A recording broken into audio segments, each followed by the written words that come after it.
Hey, everybody, welcome to What Drives Us, episode 458 for June 29th, 2022. My name is Russell Frost, and I am roasting slowly in the hottest place on Earth. Okay, it's not the hottest place on Earth, but damn it, it feels like it. Holy moly, it's been warm here. So, yeah, if I get a little irritable today, it's because I'm hot. And not in the pretty way, in the I'm hot, sweaty, old, and grumpy. And I'm always old and grumpy, so add hot and sweaty to the mix. It just gets uglier and uglier. Let me please introduce this wonderful panel so we can stop talking about me and start talking about the news. My friend, in the only place on the planet hotter than me, Northern California, Georgia McKenzie. Yeah, welcome to 4 men and 3/5 of a person. Oh! It's been an interesting week, hasn't it? Here in the glorious United States. Yeah, it's been 101 degrees here, people. 101 degrees. Yeah. Today it's a balmy 91. Somebody rescue me. Oh, I should probably hold it like this. Nobody can see anything. It's a bright white square. Yeah, 85 degrees. 85 right now. It's 6 o'clock here. Ho! And there's Patrick Connor. Hey. Let's introduce Patrick Connor. Hey, Patrick. Hey, how's it going out there in alternative vehicle land? And he's got no hat on. That's It's right. free. Yeah. It's too hot. We see his tousled hair. Well, Patrick is not our northernmost panelist today. No, that honor goes to my friend, Mark Coughlin. Oh, that's not correct. You are factually incorrect. I am more north than Mark. Are you really? Yes. Son of a bitch. I could have looked at... I'm in Canada. I'm in the U.S., and yet I'm more north than he is. You're more north. And I thought that before I said it, I went, I'm going to take a chance. 50% of Canada yes, lives indeed. below Patrick the is the northern person in the panel, hence why he wears a hat sometimes, because it's real cold where he is. Yeah. Welcome to the show, everyone. We've got a bunch of stories to get going, so let's get going. Yay! Well, I have no idea where he's located. It's in some place called Colorado. He does something called Boulder Hybrids, and his name is Paul Guzik. Hey, and today it only got up to 93, so we're doing okay. Yeah. So it was a little cold. Yeah. Last and not least, a man who is, by the way, one last thing here. Can you see what the high was today?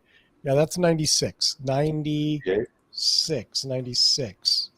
Anyway, a man so cool, he can wear his daughter on his chest and do the show at the same time, Mr. Kacey Green.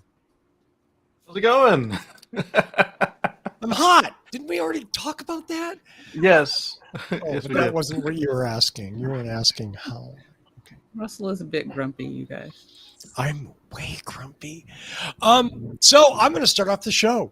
Yay, with a totally unreported news thing that really just kind of came over the transom at about 5:30. So my apologies. It will be in the show notes. Alyssa Walker, who is A Walker in LA on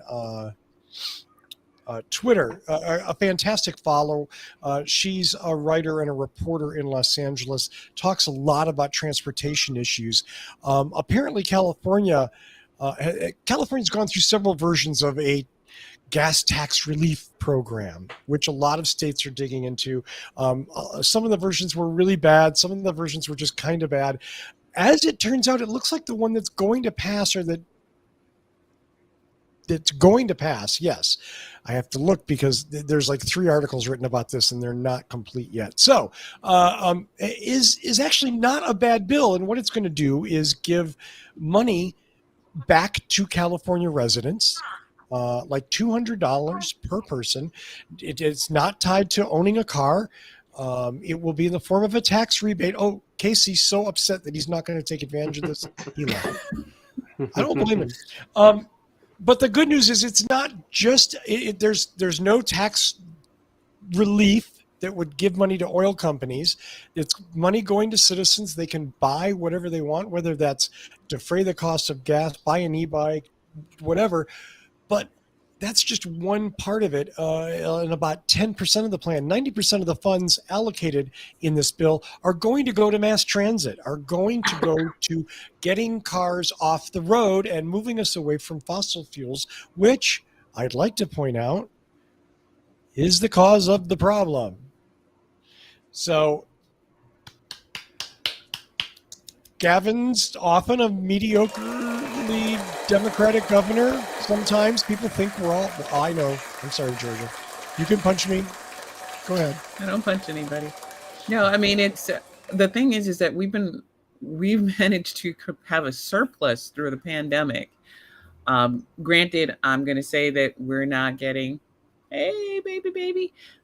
For those of you on the podcast, Kacey's showing us babies, and it's cute. Okay, all right, back to what I was saying.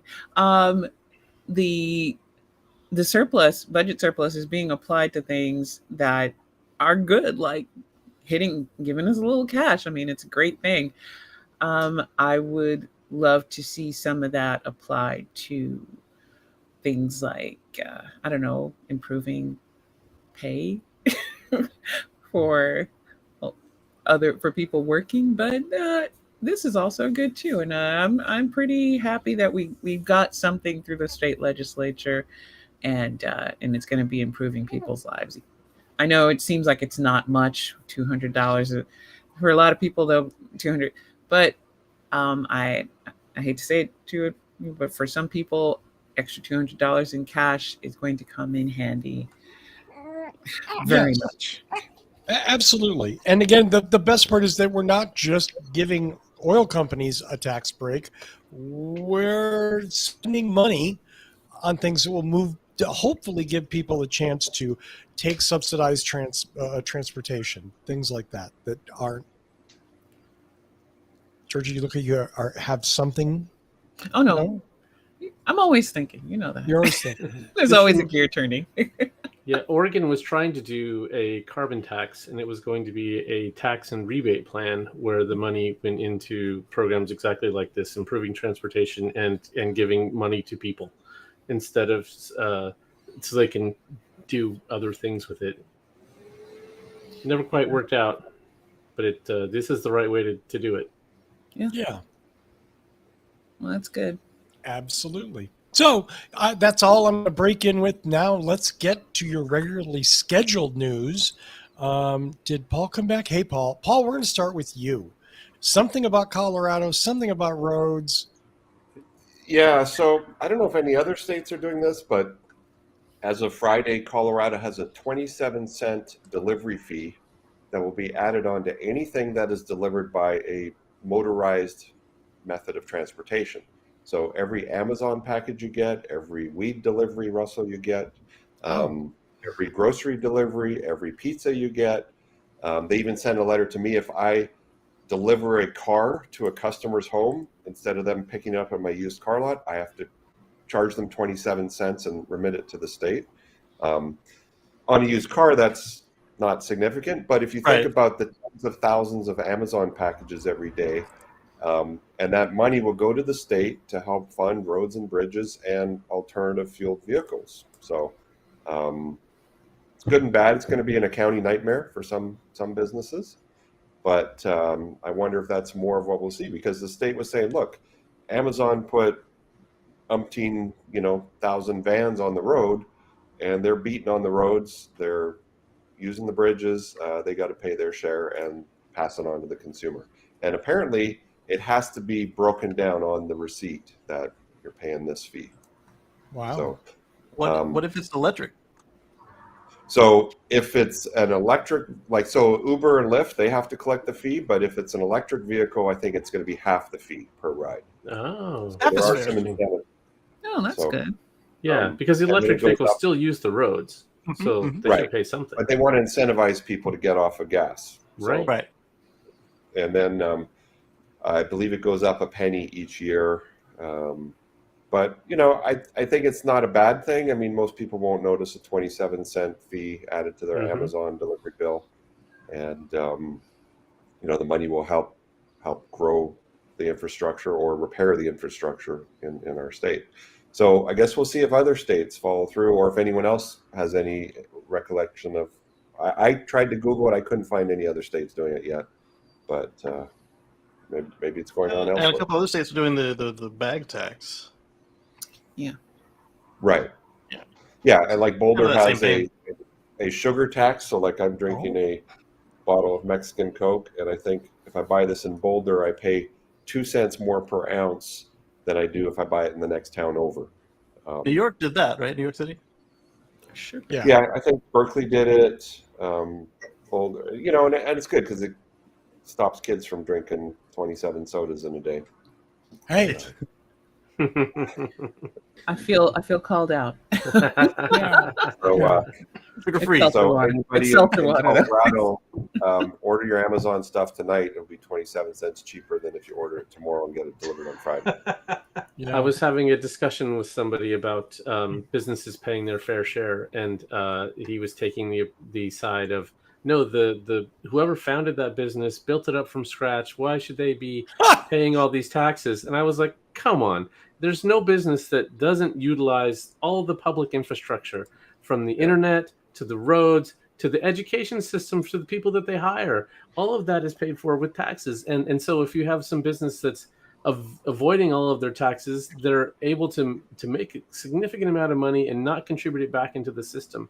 And so I wasn't saying like tax businesses to hell. I was just saying close some of these ridiculous loopholes that some of them are utilizing. And he was he's taking the other side of it. I think I actually got through to him a little bit, which was not normal. This is not an online discussion. This was a friend. Well, and for example, if you use Amazon, it will say, do you want your package tomorrow, or do you want to group it to your Amazon day, which, in my case is Monday. So if it's something I don't need, if I tell them to ship all my stuff for the week on Monday, it's 1 delivery charge instead of 5 delivery charge. And actually, that saves a lot of wear and tear on the roads, because Amazon isn't coming to my house 5 days a week. They come once. Right. And right now, the Amazon vehicles are gas powered, so it saves a lot of pollution in your neighborhood. Exactly. So I don't think it's a bad thing. I mean, no one likes additional taxes and fees, but it's minimal. But I think the state calculated it's going to add up to millions of dollars. Right. As I like to tell people, I'm very fond of civilization. It works out well for me because I like indoor plumbing, electricity, housing. I like relatively safe streets. And I'm willing to pay money for that because collectively, we don't pay as much as it actually costs. Right. And it's about time we recognize that investing in our infrastructure and in our public areas is a good thing. If you like cleanness, parks, safety, and your lights to turn on, guess what? 27 cents for roads with minimal potholes that don't break your axle?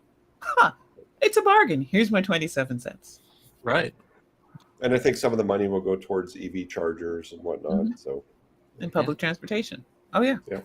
Cool. Yeah, Patrick, your friend is probably used to people who are just militants, absolutists, businesses are bad, blah, blah, blah, rather than, where you were arguing is pay your fair share. Right. Well, it just reminds me of when JT Nelson was on Fox talking about when he was on food stamps, nobody helped him. But yes, I mean, and he was dead serious, serious. Not even seeing the support. Did not see a dang, get your government hands off my Medicare kind of thing. So I've always loved that.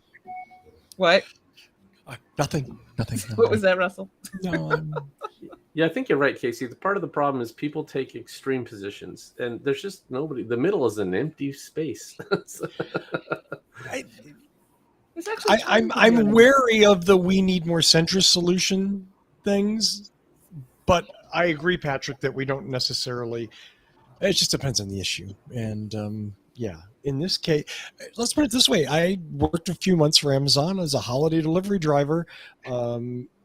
I can't tell you how many times I saw multiple packages on doorsteps that I know, because they're date coded, had been delivered that day. If you're getting 3 Amazon deliveries a day, you should pay 75 cents so that you can get whatever it is you needed. 3 separate 8-cylinder trucks drove up your street, to deliver 1 envelope. And I'm not saying you don't have the right to do that. What I'm saying is, fine, just pay for it. That's Well, reasonable. I can tell you I know people who use Amazon who use Amazon Fresh, and literally are getting Amazon deliveries almost every 2 to 3 days, multiple packages.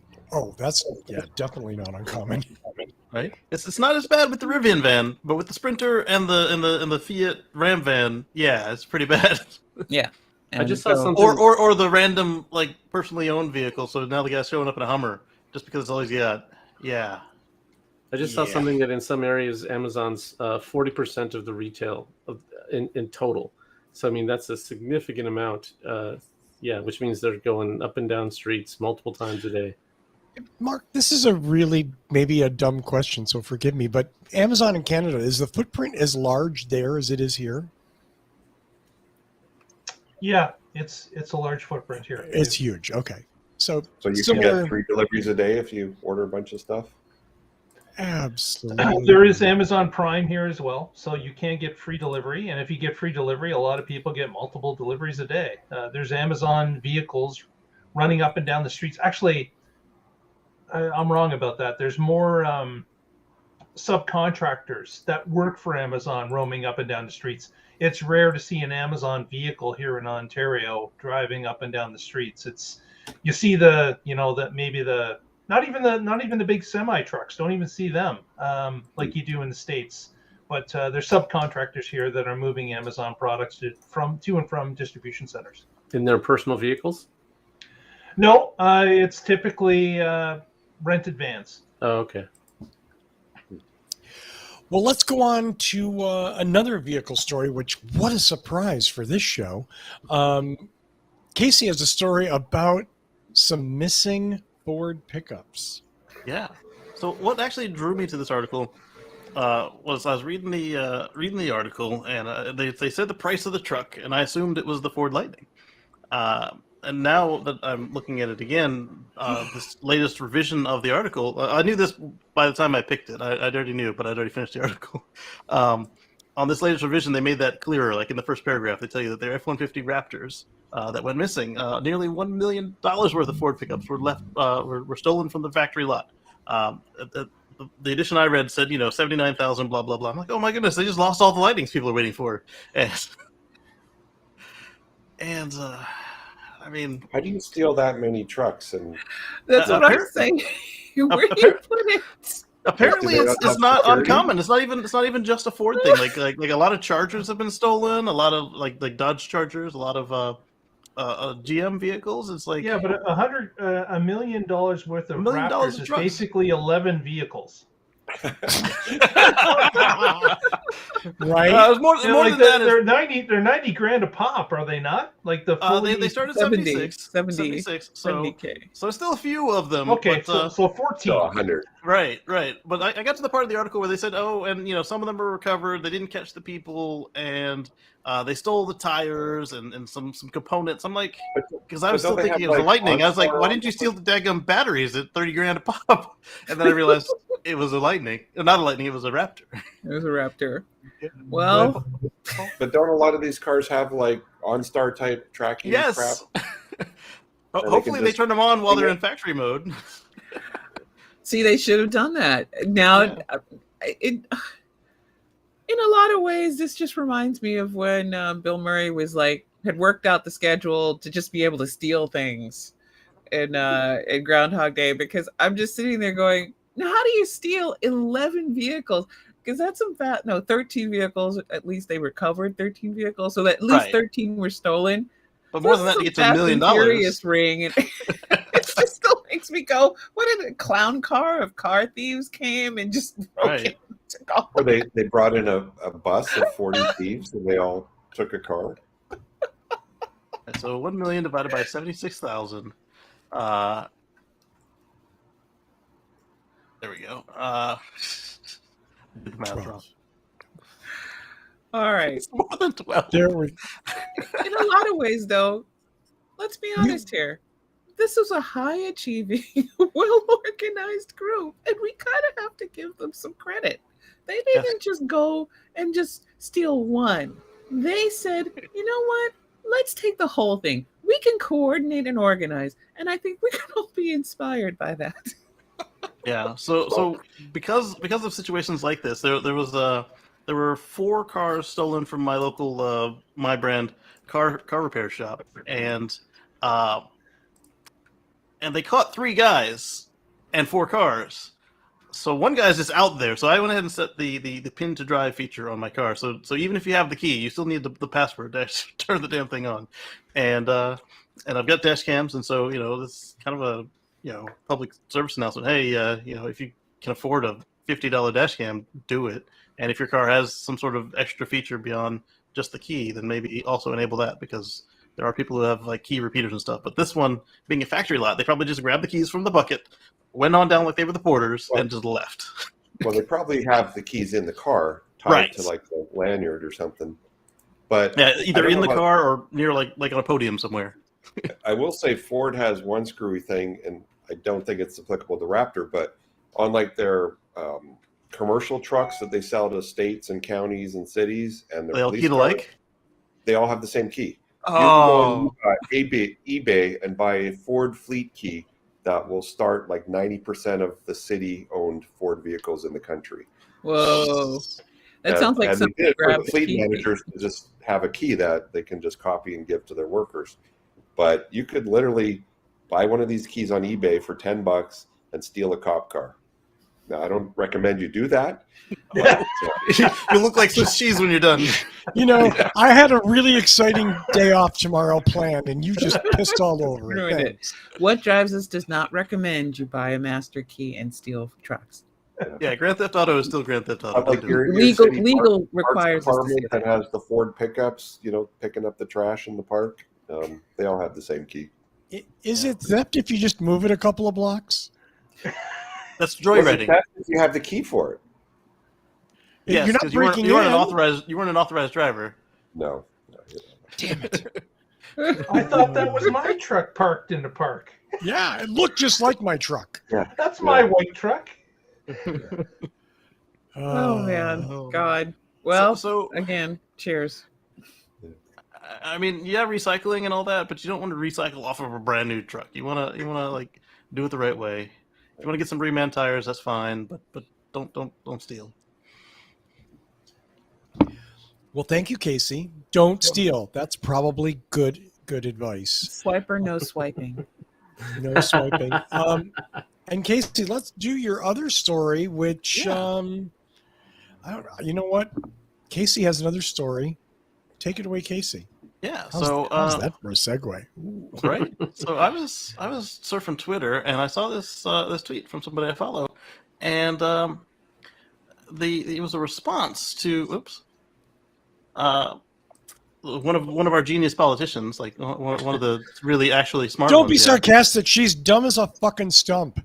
Exactly. Lauren Boebert said, liberals, have you ever taken a moment to ask yourself what is charging your electric car batteries? And then Charles said, I took a moment, literally a 10-second Google search, and he's got this graph that shows, how much is petroleum, nuclear, coal, renewables, natural gas. And then he goes on to say, renewables and nuclear equal 39% of the U.S. electricity generation. That means they're emission-free, and renewables only is 20% and growing. So it's like a lot of these people, they just run their mouths. And like he says, she does have a point that most of U.S. electricity doesn't come from renewables yet. But as we saw the last couple of weeks in California and over in Germany and Great Britain, we're able to run whole countries, whole states on renewables for moments or weeks at a time in the case of the UK, being coal-free. And I just wanted to bring that up. And then, how George is always telling us to, pay attention to our sourcing and to think critically. Charles did a great example of that on this dumbass politician. Well, the thing is, he's one of my favorite follows on Twitter because of his healthcare stuff. For those of you who didn't know, like one of the things I did under the Obama administration, not with them, but with the local Democratic Party, was go out and do ACA proselytizing, basically, during the actual time frame of pushing for it to be approved from the House to the Senate. And he did a lot of stuff, and he still does just invaluable work talking healthcare numbers. So if you're going to come and poke a bear about numbers, Mr. Charles Cabot is basically not the person you want to come poke and say that you don't know the numbers, because he will find the numbers and he will do a full statistical analysis. And it was fun to watch. You didn't even have to pay for the research on this one. It was like Nope. right there, free on Google. It's not like it was behind $1,000 research paper fee. Nope. Oh, it's and right he also points out that also, as several have noted, EVs are far more efficient in energy use anyway. So even if 100% of the electricity was generated by fossil fuels, they'd still use far less of it. My Kia Niro EV gets 112 mpge, which means the equivalent of a gas car getting 112 miles per gallon. And we've said this before, like if any of us had our electric cars out and we ran it on pure West Virginia coal, the thing would still turn out better than a Prius as far as environmental impact. Assuming that they both already started on their factory, what you call it, but again, that factory impact has gone down to within the first 2 oil changes. So the first oil change, depending on the manufacturer, today. So it's not like it's thousands of miles down the road. It's literally the first 2 oil changes or less. That kind of reminds me of another tweet that was put out by a government official, a woman, a Democrat, and forgive me, I don't know the name, but she had indicated that she had just discovered an EV vehicle and she was starting to drive it and she was really enjoying it. And she put on the post about how many miles per gallon or equivalent she was getting. And she was shocked as to how well the electric car was working for her. Right after that, one of her pundits on the other side immediately said, look at this Democrat shoving people's nose in their face about driving a $100,000 vehicle that no one else can afford anyways. Yeah. Now, it turns out if this person had done a little research, she bought a Chevy Bolt. And that Bolt had cost her $27,000 with the new rebates that are in place. So this was a car that was under the average cost of a vehicle anyways, a nice vehicle. And she was singing the praises of electric vehicle, but we just thought we would just rub her face in it and indicate that she was being snobbish, when really that was none of the purpose of her tweet, nor her explanation as to how EVs run very well and operate fine for normal people. But right here in America, and the Bolt is not a particularly large vehicle, so it's not like she was like living in extravagance. Like, goodness. Yeah, that thread got long with a lot of people gently correcting the pundit with some facts. The cudgel of knowledge was applied thoroughly. I like that pundit, because like she's not actually doing her job title, just like all of her cohort, and not the people in the party, but the loud, vocal, wrong people that are just there for show. There's a handful of them right now. Yeah, more than that, sadly. Well, let's go to our next story. Let's go to Georgia. Speaking of electricity and efficiency, Georgia has a story about, well, I'm going to steal Georgia's title, the Real Duracell. Well, no, the Real Energizer cool. Bunny. What was that? The Real Energizer Bunny. I was thinking of that one too. Get back, Bunny. So last week, Chinese battery maker Cattle announced that it will start producing a next generation battery that can deliver at least 620 miles of driving range. The Killen battery enters production in 2023. And why is it 620? Because that's 1,000 kilometers. Right. I was going to say kilometers. God. But this is an American audience. I'm not going to expect them to do kilometers. Hey, we're around the world, man. Yeah. I know we have an international audience, but the base is American. Now, so right now, the longest U.S. vehicle that can kind of match that is the Lucid Air, 520 miles per charge, and that's $169,000. The next best is the Tesla Model S.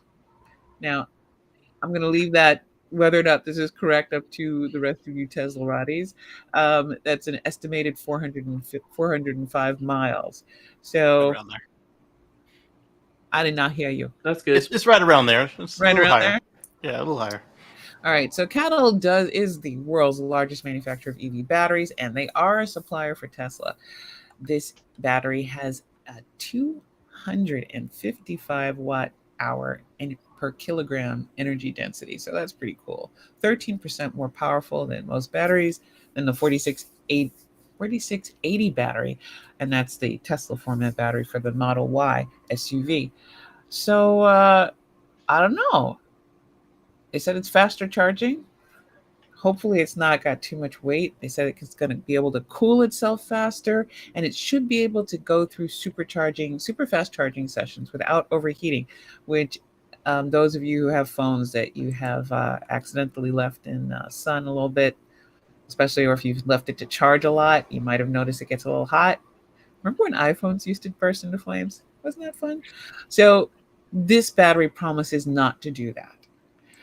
And there's 2 electric car makers, unfortunately only in China, that said that they'll be picking up the killing pack for future vehicles. That's the Hozon and Li Auto. So it's right now it's only available in China, but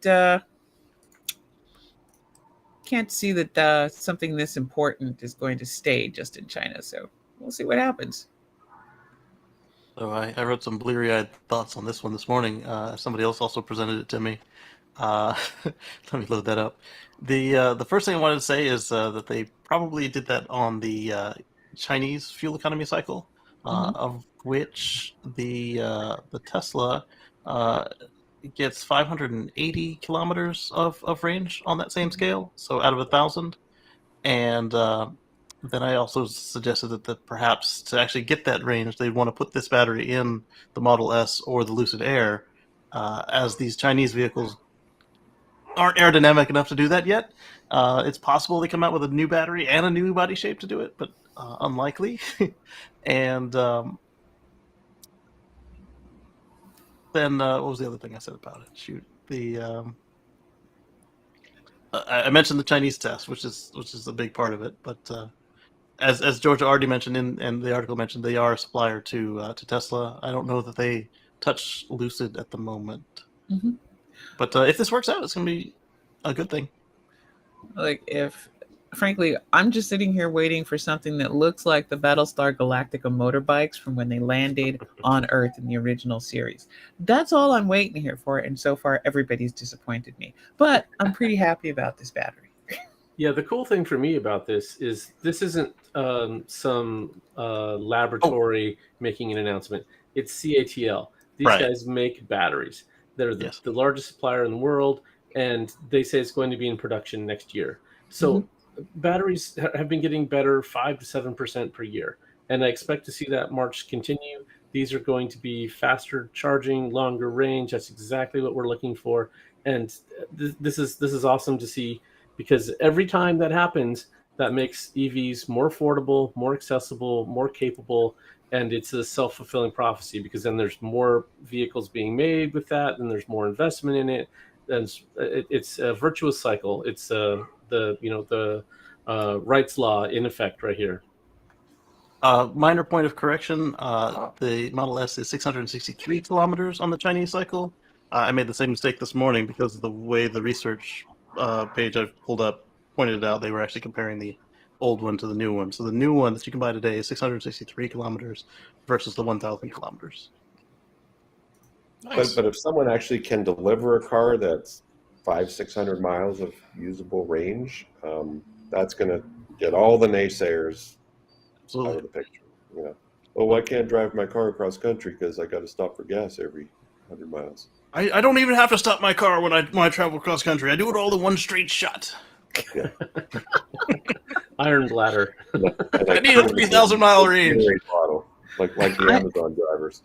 I'd be actually interested to see if this is going to impact things like commercial driving, because think about a truck with something like this, and not just, or maybe 2 of those, it's able to run a refrigerated truck, and how that would reduce the carbon footprint for perishable goods, because that's one of the issues with sustainable eating and resolving food deserts and being able to ship things.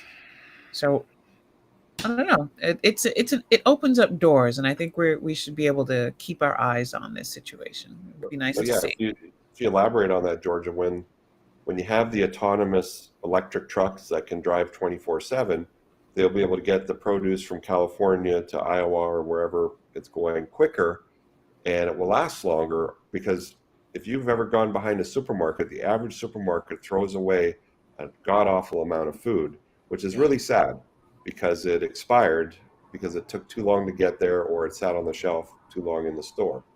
And if they could tighten up that supply chain, there'll be less food waste. Yeah.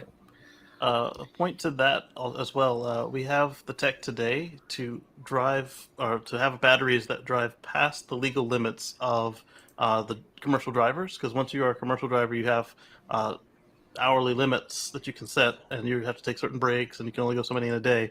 And today's technology beats that. It would be nice to do it cheaper, because then the cheaper it is, the more the bean counters will say, hey, yeah, let's just order 20 of these instead of, oh, let's try 2 and see how it works out. And then also, as George was saying, if you do either fully autonomous, as Paul was saying, or if you do the team driving, where it's like, you got driver A and driver B. Currently, driver B would have to take a charging break, and that would cut into what they could totally do. Yeah, and right now the only way to drive 24/7 is a team system where one driver's in the back sleeping, the other one's driving, and they switch out. Until we get to autonomous. Yeah. Cool.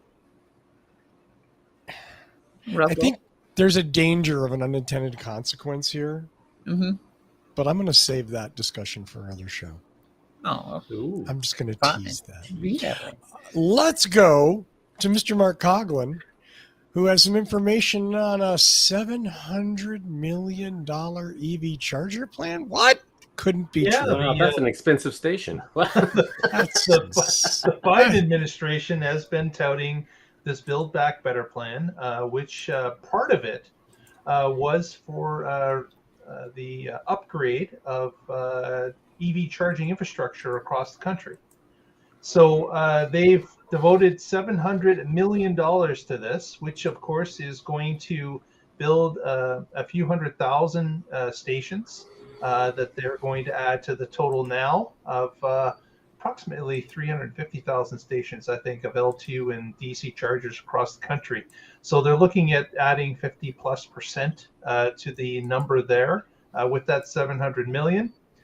What I found interesting, and this is a couple of different articles about this, but the one that caught my eye was indicating that Siemens is now looking at actually come to an agreement that they're going to purchase part of Electrify America and Electrify Canada, two groups that, of course, were created by the Dieselgate scandal from VW, and they're going to buy into a minority position inside those companies. So they're not going to be over 50%; they'll be under it, but they're devoting a couple of $1 billion to this endeavor to take up a minority share position in these companies. So it is interesting that we've now got a third party involved with this. We didn't know how Electrify America was going to push out their charging network, how they're going to maintain it over the multiple years ahead of it. We knew that they had money that they devoted to getting it started and buying machinery and leasing locations and getting those installed, but we just didn't know what their end game was when it came to maintaining it for the long haul. In the agreement that they signed with the U.S. government, where they had to pay the penalty and start to build this organization, unbeknownst to many of us, they have the ability to sell this. It's their property. They can actually profit from this endeavor if they're able to do so.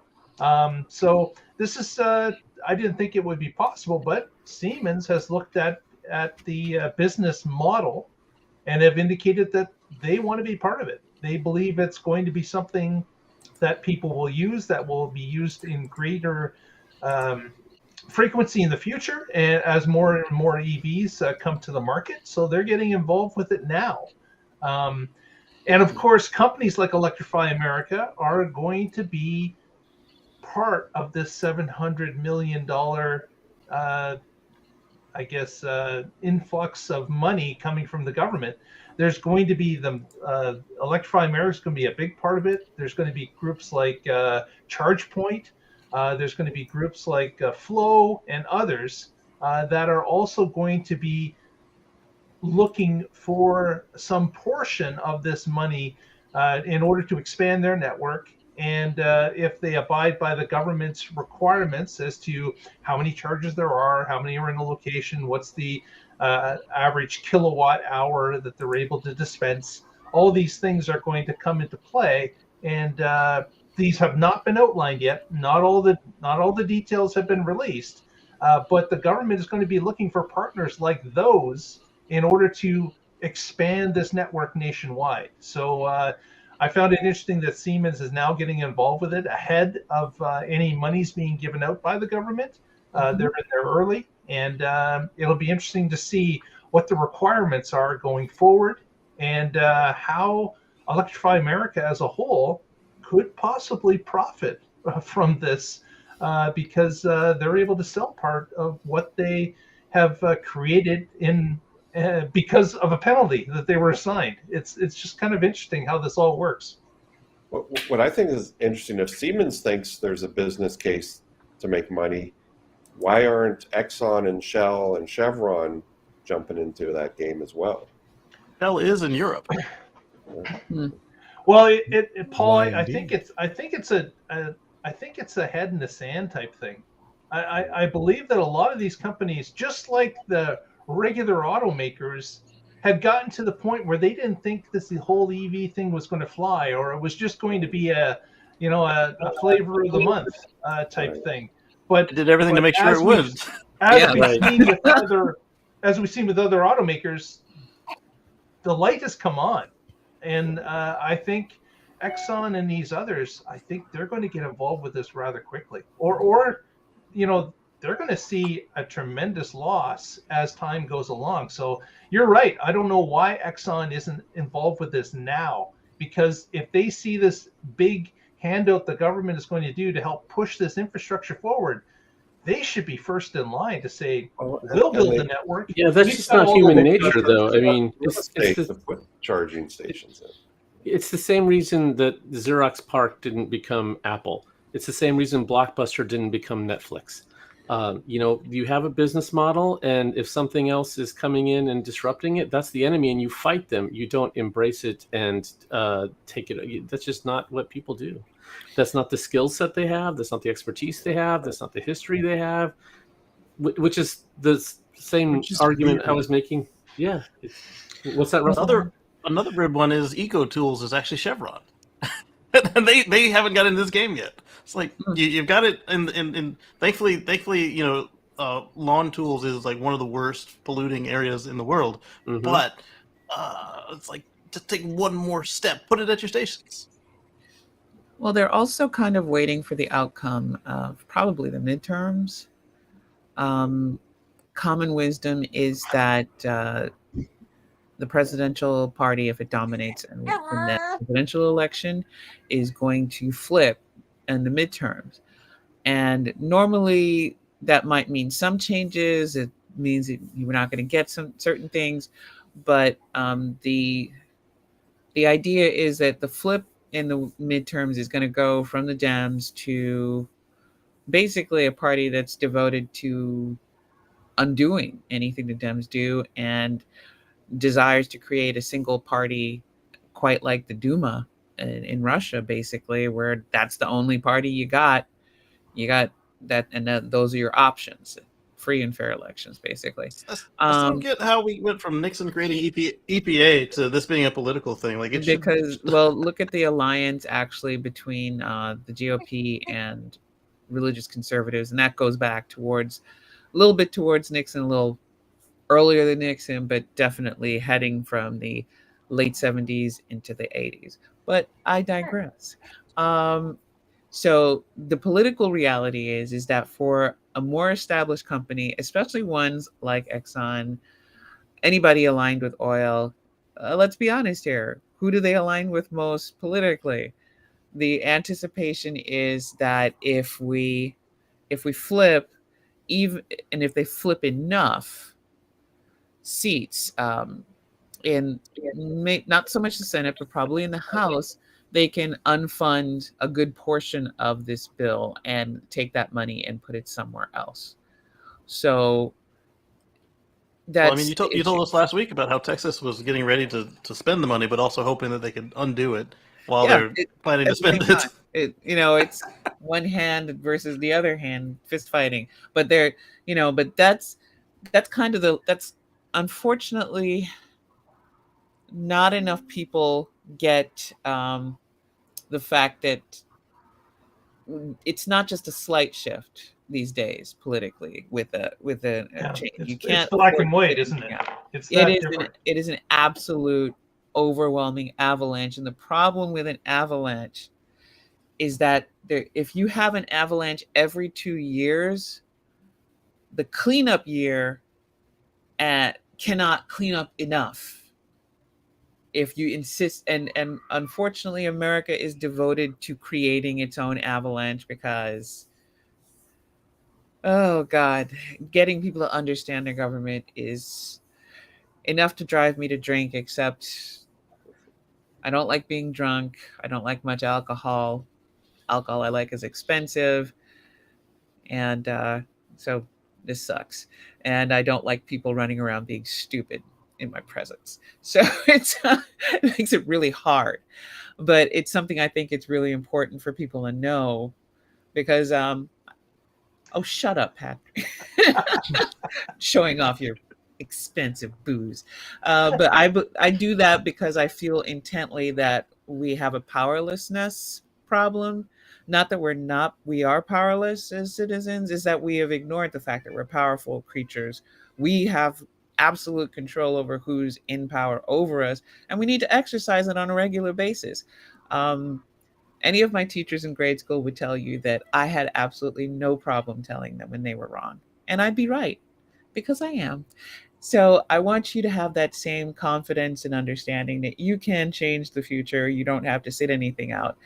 And the problem is that common wisdom, we can go against it or we can let it happen. And that's the issue. That's why big companies will sit out these kinds of things and they won't take advantage of it. They want to see what the electorate does, because otherwise they don't have to make that investment. They don't have to step up. So that's why you have these, it's hard to say smaller companies, because to me, Tesla's not a small company, but Tesla is able to, this is their brand. They can capitalize on it. It doesn't really matter what Musk does. Tesla, the company, and Elon Musk are tied together, but they are also separate entities. And Tesla as a company knows that it benefits greatly, and it wouldn't be where it is without government investment and government projects like this. And it's going to maintain its brand by joining in on this. Now, if, say, we have a fully controlled GOP Senate and House next year, remember the House is the nation's wallet, and the Senate is where we make the rules and laws about how we spend that wallet. So, and they say, we're undoing this. We're repealing all of the stuff in this bill and we take that money. I'm not saying they're going to do it, but it is highly plausible that they would do it if they have the numbers to do it. You know, then the investment for a big old walrus company like Exxon, sorry, walruses, I actually appreciate you. They personally they will have wasted a lot of time, and it's not quite fully their brand yet, not like the way how Tesla is. So I hope that kind of gives a sense of why they might be hesitant to join up with this. But if they keep calling themselves energy companies, they should walk the walk. But they don't. But they're not everything you said is true. They're kind of an oil company, really, and they're not an energy company. If they were an energy company, they'd be exploring different ways of creating energy. And they could make some newfangled spin-off that sounds better, like the craft beer industry, right? Like Blue Moon sounded like a small independent craft brewery, but it's Coors, you know. Yeah. Because people feel better supporting a small independent brewery, but it's not. It's not. No. Sapporo just bought Stone. Speaking of local brewing companies, who by no means were small, they started small and they're a huge craft brewer. But Now they're just another corporate drink. That's all I got. Terrible. Oh, sorry.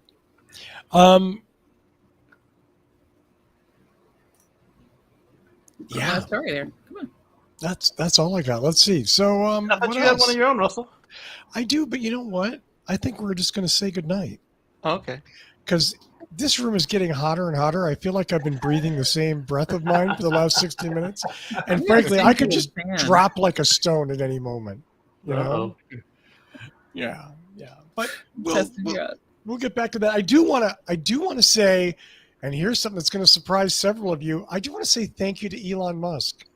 Thank you, Elon. Thank you. I have appreciated your silence on Twitter for the last 8 days. Wow, yeah, that is true. And I thought somebody took his phone. It is Maybe. Yesterday was his birthday, but he gave you the present, Russell. Right. I'm wondering, is there that's like some just sort of, like Elon too. He's the giving kind of guy. I'm wondering if there's some sort of like silent period, like when they do the reporting for the stock. Like, Oh, I did they got a buy- good theory. Do you want the theory? What's They the bought theory? Twitter or didn't buy Twitter? When the Department of Justice contacts you because they've completed an investigation, your lawyers generally say, "Shut the fuck up." Right. And there's been rumors of DOJ coming down on Tesla for a while. Now, just like the stock's going to go to zero, yada, yada, yada.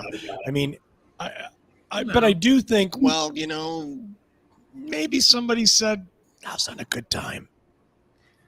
Well, You he's gotta stop affected acting like a stock prices 12-year-old so and act much. like a 50-year-old on this Twitter box. You got some shit coming down. Yeah, Kacey, there's a whole lot of men who really never get past 12.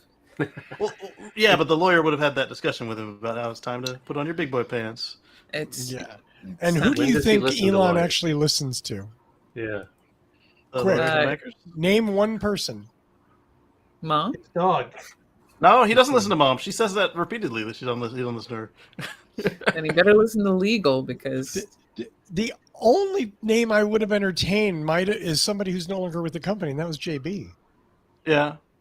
He might have been able to be sort of swayed by JB, but otherwise, I don't think there's anybody else that Musk. JB, Gwen, and sometimes his brother. well, His as I brother's a like to complete say, idiot. Are you kidding me? none of these people are really relevant. Anyway, enough of that. So thank you, Elon. I do mean that. Thank you. And feel free to keep that present going, buddy. Let's do some shout outs and go home. I want to start with Mr. Paul Guzik, who undoubtedly has a lot full of hybrid and electric vehicles at discount prices that I can come in. What? No, same story. Very few Jesus. cars for sale. And like I keep saying, anybody out there, if you don't need a car, don't buy a car right now. The prices are stupid. They are coming to level off, I think, but wait a few more months or a year if you can. Now, if you wrecked your car, you got to get a car. I'm sorry, it's going to suck. But that's But if good it's news just is broken, on a take it to Paul. yeah. Well, the good news is our collision repair and our mechanical repair are going at like 110% because everybody's fixing their old cars rather than upgrading. And that's a So good you thing. limit That's that. Good reuse. Yeah. Mm-hmm. that's a better thing for us as a country. World. Yeah, Yeah, as it's a like world. I'll have people with a Gen 2 Prius with 150,000 miles. I don't know. This car's getting old. Maybe I should get something newer. And I'm like, dude, that car's got another 150 left in it. So if the car meets your needs, just keep it. That's the best thing you can do for your wallet and the environment. So, Yeah, it's been a long time since you had to get rid of them before they got to 100,000.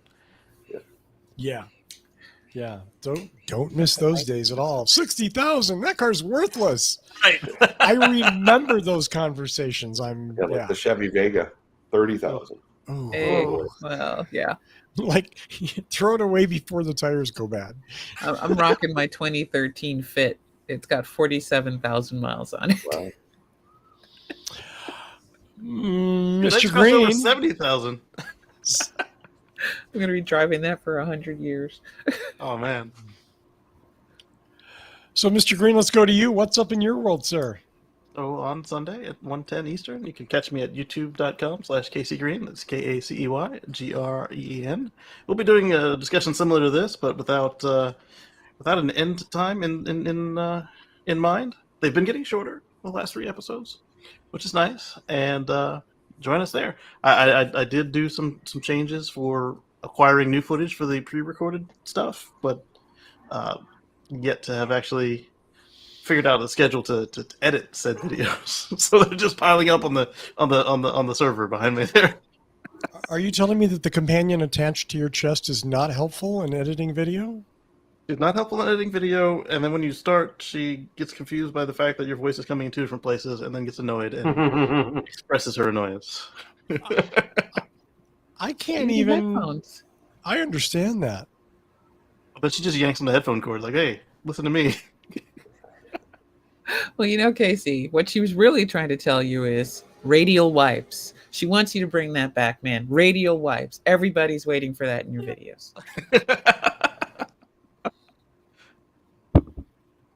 What? Oh, I'm sorry. Mr. Mark Coughlin. I want you out there, if you're at this You want point, me? you must like us. So please give us a thumbs up at this point. Press that subscribe button if you haven't already, and help us out. Doesn't cost you a dime, and it helps us out. Everyone wins. Also, through the week, if you want to follow what's going on with What Drives Us, just follow us with What Drives Us on any social media platform. Russell shows his temperature all week long at any moment in time, even though it's stream. backwards on the camera. But that doesn't matter. That doesn't matter. He keeps showing it on social. It's better than him dancing, so we encourage it, definitely. I was going to call out his reverse feed. It's hot in here. Just gonna dunk with Russell in ice. I'm fat and old and grumpy, and I don't like being hot. You never see me complaining about that. A lovely 58 degrees in there. That's because you're not fat and old and grumpy, Mackenzie. Mr. Connor, since you're the northernmost person, as was shown to me earlier, what's up with you, sir? I want to give a shout out to Rivian. They have launched their adventure network in Colorado. I think it was Salida, Colorado, and they're opening 2 in California this week, and they have more planned for Death Valley and Yosemite, and so that's great to see. We talked about Electrify America and Electrify Canada earlier. I'm hoping that Rivian is. If you look at the network reliabilities, Tesla's by far the best. I'm hoping that Rivian can be on par with that, and when you have skin in the game, when your customers are going there, they know who to call, and they've paid you a big pile of money, so you tend to keep those going. And whereas some of the other networks, they got government subsidies to do the install, and then could care less whether or not they get used, because that's pennies compared to the dollars they already received. So I'm hoping that, and if you are dependent on this network, it's very important that it's maintained and it has good uptime. So I'm happy to see another one coming out that I hope can meet that high reliable metric, because I've been disappointed with many of the others. Anyway, so that was my shout out to Rivian. Congrats and good luck. And do it right, please. Do it right. Counting on you. Next, I'm with the Oregon Electric Vehicle Association. You can find us at oeva.org. And as always, I blog occasionally at carswithgorge.net. Check it out, please. Thanks. You have a blog? Yeah, that's so 90s of me. Oh my God. Yeah, who still does that? That's supposed to be on Substack. Next I'm going to be plugging the Prius Owners Group, okay? Right, yeah. George and Mackenzie, what's going on with you? Well, shout out to getting that 4th stick, which is killing my arm today. my right bicep is hurting like you would not believe right now. I'm very glad that I got the weightlifting done before I got the injection. So if you are eligible, please make sure you get your 2nd, 3rd, or 4th stick, because COVID's still out there, honey. The Rona's still waiting for you. It likes you. Ouchie. Oh, it is a delightful burn. This is wonderful. I can't wait to sleep tonight. if I can. Ouch. But yes, get that stick. Do it. A lot of people think it's over, and it is not. And if you have any underlying health conditions, also do it. Double check if you're eligible, but go do it. And kids, remember, if you're 5, if you are a 5-year-old, you tell your parents you want to get a stick. They probably won't tell you, so you might want to entice them with the stick. But yeah, get your kids vaccinated. It's very 6 important. months to 5 years. Our 6 months to 5 years, we do have Yeah. it. So yes, it is available. So go on ahead, get your kids vaccinated. And while we're at it, hey, you've been here for a full hour listening to us talk about this stuff. Hit like, hit subscribe. Remember that your likes actually tell the algorithm of YouTube that this is a pretty fun place that people like to hang out. And that means it will be recommended to other people. So even if you subscribe, hit like on programs, because it tells people we're out here. And we'd like to thank you for that. And when you're done watching us, we got Mark over at the Tesla Life covering all things Tesla. And you can find him on YouTube. You can find him on the Twitters. You can find him actually ignoring Russell trolling him, because Mark is better than that. But we're not better than that when we troll Russell on the show. So hit like, hit subscribe over there. And Kacey Green is doing all that work. He's double doing it because he's raising a beautiful baby girl, and he's raising a beautiful, probably going to destroy us all, AI for his Tesla. But watch him do that, because that's fun. Hit like, hit subscribe. And don't forget Patrick over at carswithcords.net, where he's blogging, writing very important things. He actually covers a lot of the solar power stuff for us, which is very helpful to me. But since I have a 2-second memory and the inability to focus on anything that I'm not doing right now, I sort of read it and then I forget everything he said. So, but thank you for doing it anyway, Patrick, because I appreciate you. Somebody else read it and wrote it for me. And that means you can come and read it and you don't have to do the research, which is always awesome. And with that, I'm going to bounce it back over to you, Russell, because Paul has no dang cars to sell. I'm not going to tell people to go to his lot. He's got nothing to... Just go to him and get your car repaired, because basically you want to keep that thing running. So head on over to Boulder Hybrids for that. But don't bother him with trying to buy a car, because he's got none. Leave him alone. If you have a car you want to sell, do take it to Paul. Oh, wait. You know the one thing I never do? I never shout out anything I'm doing. So, so my podcast launched sometime 2 weeks ago. Oh, is that all? Yeah, audio drama that I wrote and directed, and it's somewhere out there. It's called Fast Track to 40, and it is not a dang thing to do with sustainability. And if you would just like something that's a little blend of something amusing and talks about relationships, adult relationships. This is not kids. This is about people hitting 40s and the things we do that blow up in our face when we're in a relationship. And it's out there on just about every single podcast application, Fast Track to 40. And yeah, link in the chat. I'm not finding it on Stitcher. I found Running After 40. No, Fast Track to 40. FAST. Is it on Stitcher? It is on Stitcher. Okay, cool. We will put a link in the show notes, assuming I can find it, which means I'm going to look for it.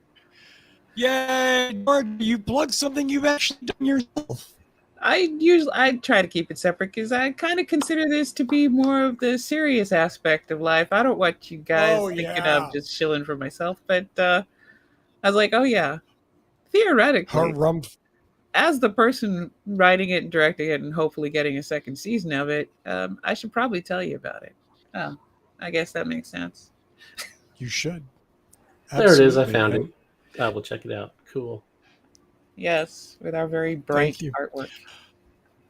As always, I want to thank Michael Manring for his amazing theme music. Visit him at manthing.com. I want to thank everybody in the chat. Love all of you, even if I don't speak all of your languages, or at least all the languages that Bruce does. Man, make me feel like tiny and educated. Ohio gozaimasu, Bruce. I practiced a lot of Japanese, but I lose all of it because nobody around me speaks Japanese. Well, maybe we'll. I can still cuss people out in Japanese. I don't think they can demonetize us in Japan. So I was scheduled to be in Japan today, and it didn't happen. Wow! Because I didn't get my visa. Yeah, I'm kind of highly jealous. I hope you get to go. It got canceled, so I don't think I will. Oh, yeah. Sorry. Bummer. Well, again, thanks to Georgia, to Mark, to Kacey Green, to Patrick Connor, and who's the other guy? Oh, yeah, Paul Guzik, and his No Cars Car Lot. Yes, Paul. I want to wish everybody a happy Canada Day and happy 4th of July, because that's going to happen between now and the next show. Those are excellent wishes. And yes, we ignored all of the disgusting, terrible, rotten politics that happened this week. And maybe we'll address it going forward, maybe not. But we're going to just keep doing what we do. So do get out there and vote, work for the people that you support, and make the country a better place. Until then, download us next week and find out what drives us. Thank you, Kacey Green. Thank you all for watching. See ya. For everyone. Stay positive. That's negative.